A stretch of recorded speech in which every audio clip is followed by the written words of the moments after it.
여러분, 신삼수 구이수라는 말을 아십니까? 신형 3.8 수동, 구형 2.0 수동. 이게 뭔지를 알고 계신다면 젠쿱이라는 애칭에도 익숙하실 것 같습니다. 이 젠쿱의 역사 생각보다 꽤 오래됐습니다. 벌써 17년가량 흘렀죠. 우리나라 자동차 역사상 최초 그리고 최후나 다름없었던 FR 방식 후륜 구동 스포츠카를 젠쿱을 통해서 구현을 했습니다. 이 차의 탄생 과정은 그렇게 순탄하지만은 않았어요. 그때만 해도 이 현대 내부적으로 제대로 된 달리기 성능을 줄 수 있는 후륜구동 스포츠카를 만들자라는 목소리와 도대체 후륜구동 자동차가 뭐가 장점인 건데? 라고 물음표를 갖는 내부 의견 충돌이 굉장히 많았다고 그래요. 그래서 그 당시에 이제 개발진들 선배님들의 이야기를 들어보면 뒷타이어가 앞타이어보다 넓어야 되는 그거를 설득하는 그 과정조차도 굉장히 오랜 설득이 필요했다고 합니다. 그만큼 그때만 해도 이 자동차에 대한 열정을 가지고 있는 분들만큼이나 자동차는 좀 잘 모르지만 그냥 대기업의 조직원으로 일하는 분들도 꽤 많이 계셨던 것 같아요. 사실 이 제네시스 쿠페가 등장했을 때 전 세계적인 쿠페 시장이 침체되어 있었어요.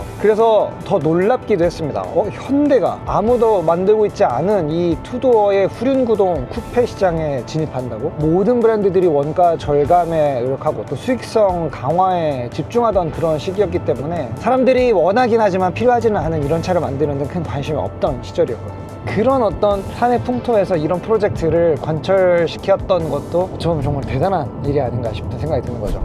이 차가 진짜 정통 스포츠카였느냐라고 부르기에는 애매한 구석도 없지 않아 있었습니다. 왜냐면 약간은 GT 성향적인 고급스러운 느낌의 쿠페 컨셉트로 양산차가 나왔던 것은 사실입니다. 워낙 큰 차체를 기반으로 만들어졌고 높기도 했고요. 스포츠카 치고는 휠베이스가 굉장히 길었거든요. 2.8m가 넘는 휠베이스였습니다. 당대 같이 나오고 있었던 911 대비해서는 거의 휠베이스가 한 30cm 정도는 길었던 스펙이었고, 인피니티들이나 370Z랑 비교를 해도 휠베이스가 좀 넉넉한 편이었어요. 하지만 이 차가 존재했기 때문에 우리나라의 많은 사람들이 비로소 오른발로 스로틀을 가지고 차의 모션을, 코너에서의 머리의 방향을 바꿀 수 있고 카운터를 이용해서 차의 균형을 잡는 입체적인 드라이빙 테크닉에 눈을 뜰 수 있게 해줬던 계기가 되기도 했죠. 말 그대로 이 후륜구동 스포츠카는 모든 한국의 자동차 매니아들의 꿈 같은 드림카였었으니까요. 젠쿱은 저한테도 정말 많은 의미를 가지고 있는 자동차예요. 제가 처음 프로 데뷔를 했을 2013년도에 제네시스 쿠페 3.8 경주차를 탔습니다. 지금 N페스티벌의 아버지라고 할 수 있는 코리아 스피드 페스티벌 현대자동차 원메이크 레이스에서 제가 제네시스 쿠페를 타고 제 첫 프로 챔피언을 달성했었던 것도 바로 이 차량 덕분이었거든요. 저는 이 차를 볼 때마다 불사조라는 단어가 떠나지를 않습니다. 절대 죽지 않는 스포츠카. 제가 이 젠쿱을 처음 탈 때만 해도 그때도 젠쿱이 이미 데뷔를 하고 모델 체인지가 돼야 될 정도로 오래됐던 모델이었거든요.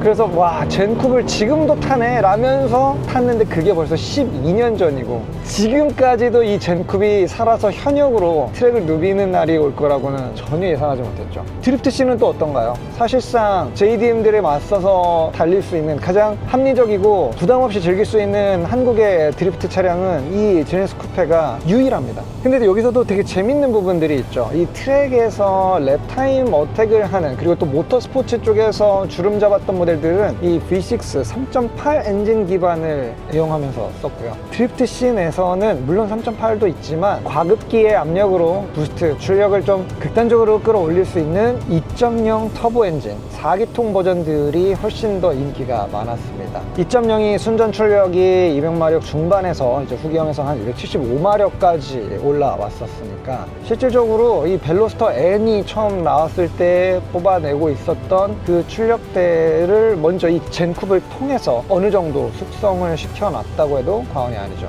반면 38 엔진은 이 300마력 초반 정도로 시작을 했습니다. 출력 밀도가 그렇게 우수한 엔진은 아니었어요. 애초에 이 엔진 자체가 고급차 엔진용으로 부드럽고 정숙성이 있는 이러한 엔진으로 개발이 되었기 때문인데요. 물론 페이스리프트 이후에 나왔던 GDI 엔진에서는 3.8 엔진이 최고 출력 350마력까지 출력 레벨을 끌어올리기도 했었습니다. 그 동시대에 나왔던 스포츠카 포르쉐의 이 911 카레라 S도 공교롭게 배기량이 3.8 동일했거든요. 그때 이 3.8이 400마력의 출력을 냈으니까 포르쉐가 400마력 낼 때 현대가 350마력 냈다. 아, 그렇게 나쁜 수치는 아니었던 거예요. 고고고!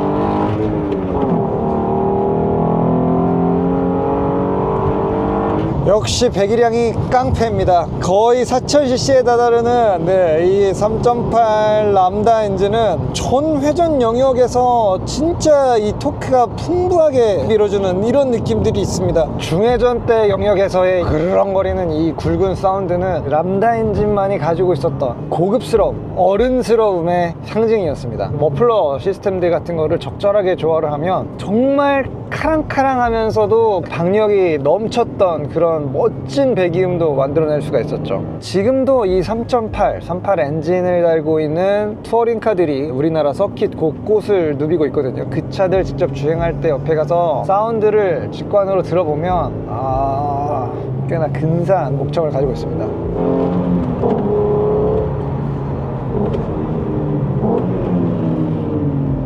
야, 이게 이 당시에 어떻게 이런 절도 있는 6단 수동의 기어 감각을 만들어냈지? 은근히 기어 쉬프트 스트로크가 짧아요. 이 기어 노브의 높이도 짧고 각 단마다의 이 행정 길이도 꽤 짧습니다. 지금 기준으로 봐도 새삼, 이 정도의 손맛이 있었다고? 약간 이런 감탄사가 나올 정도입니다. 최근에 타봤던 신차들의 수동 6단 변속기보다 더 나은 것 같아요. 그리고 이 오르간 타입의 가속 페달도 이 당시에는 되게 좀 획기적인 아이템이었는데, 이 페달 덕분에 약간 브레이크 페달이 좀 높은 어정쩡한 위치에 있었음에도 불구하고 힐앤토를 칠 때의 뒤꿈치나 발의 이 측면, 이 어느 부분을 이용해서도 내가 원하는 만큼 RPM을 맞출 수 있는 운전의 편의성, 힐앤토의 이 난이도, 이런 것들이 대폭 낮아졌던 모델이기도 합니다. 다시 4, 3, 2. 너무 쉽잖아요. 그리고 이 얼마만입니까? 이 유압식 스티어링의 요 쫀쫀한 요 반발력. 사실 운전대 무게가 적잖이 나가거든요. 주차장에서는 한 손으로 돌리기가 약간 버거울 정도의 무게감이기는 한데, 오히려 이렇게 페이스를 높이게 되면 이 노면에서 올라오는 단차들, 크랙들, 이런 것들을 읽으면서 운전할 때, 그리고 또 비로소 이 코너 중에 하중이 이렇게 딱 실렸을 때 그 실린 만큼 정확하게 비례해서 묵직해지는 이 운전대의 피드백을 통해서 내가 지금 타이어 그립을 제대로 긁어 쓰고 있는지, 이런 것들을 바로바로 직감적으로 파악할 수 있는 그러한 스티어링이죠. 귀하네요. 그리고 이 제네시스 쿠페는 여러모로 또 굉장히 흥미로운 옵션 패키지를 제공을 했었습니다. 퍼포먼스 팩이라고 하는 고성능 타이어도 들어가고 LSD가 묶여 있었던 옵션이었죠. 원래 LSD 없는 2.0 오너들이 또 튜닝하는 그러한 케이스들도 생겨나면서 말 그대로 여러 가지로 이 차를 취향에 맞게끔, 입맛에 맞게끔 개조를 할 수 있는, 튜닝을 할 수 있는 그런 어떤 지평을 넓혀주기도 했었어요. 실질적으로 이 고성능 브랜드인 N이 탄생하기 전까지는 현대의 고성능 이미지들은 제네시스 쿠페 혼자서 끌고 왔다고 해도 과언이 아닙니다.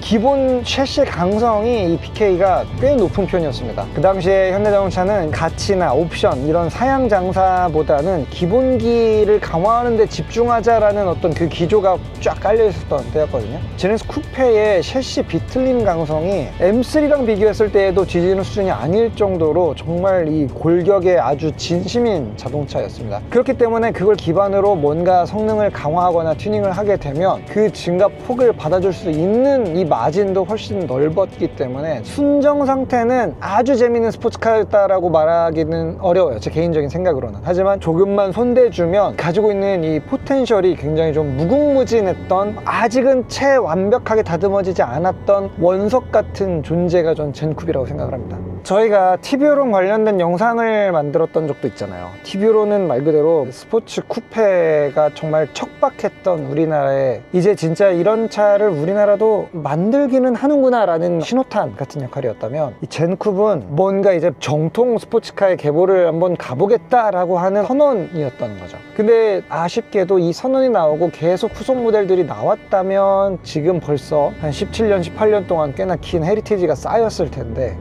딱 한 세대에서 단종되고 말았던 약간 비운의 존재이기도 했습니다. 그래서 지금도 그런 얘기들 많이 하시잖아요. N이 아무리 잘 나오고 진짜 멋진 차인 걸 알지만 후륜구동 N이 없는 게 너무 아쉽다. 사실 이제는 제네시스와 현대 N은 이제 또 완전히 분리된 브랜드가 됐기 때문에 뭐 제네시스에 N이 나올 수가 없는 이런 상황에서 과연 현대가 다시 후륜구동 플랫폼을 내연 엔진 기반으로 만들 수 있을 것인가에 대해서는 그 누구도 예단하기가 좀 어려운 상황이 되기는 했습니다만, 이러한 얘기를 2015년에 태어난 신삼수를 타고 하고 있으니까 진짜 여러모로 좀 감회가 새로운 것 같아요. 제네시스 쿠페가 단종된다라는 뉴스가 막 터져 나왔을 때 이 신삼수에 대한 가치가 정말 재조명이 됐습니다. 어쩌면 앞으로 두 번 다시 나오지 않을 후륜구동 스포츠카, 그래서 저건 KDM으로서 소장을 해야 된다 이러면서 이제 차를 정말 좋아하시는 분들은 이 차를 실제로 사 모아서 차고에 그대로 영구 냉동을 시키는 이러한 분들까지도 나타났을 정도였죠. 지금 이 차를 보내주신 저희 구독자분 역시 말 그대로 딱 순정 느낌을 그대로 가져가는 형태로 이 차의 컨디션을 계속해서 끌어올리고 있는 작업을 하고 계십니다. 한편 튜닝을 통해서 이 젠쿱의 포텐셜을 계속 끌어올리고 한계를 계속 깨고 싶어하는 이들도 존재했습니다. 특히 드리프트 씬에서 이러한 오너들이 굉장히 좀 많이 있는데요. 이 극단적인 두 대의 젠쿱이 서 있는 이 모습도 좀 독특하죠. 완전 공장 출고급의 신삼수와 공도주행을 다 포기하고 드리프트용으로 완전하게 튜닝을 해놓은 구이수. 오너의 어떤 마음과 그 가치관을 알기 때문에 사실 둘 다 충분히 매력적인 존재예요. 여러분들이 보실 때에는 어느 쪽이 더 마음에 드시나요? 여러분들이 이 차를 사신다면 어떻게 해서 타고 싶으신지도 댓글로 달아주시면 좋겠습니다. 그럼 저는 다음에 또 촉촉한 영상으로 돌아오도록 하겠습니다. 아...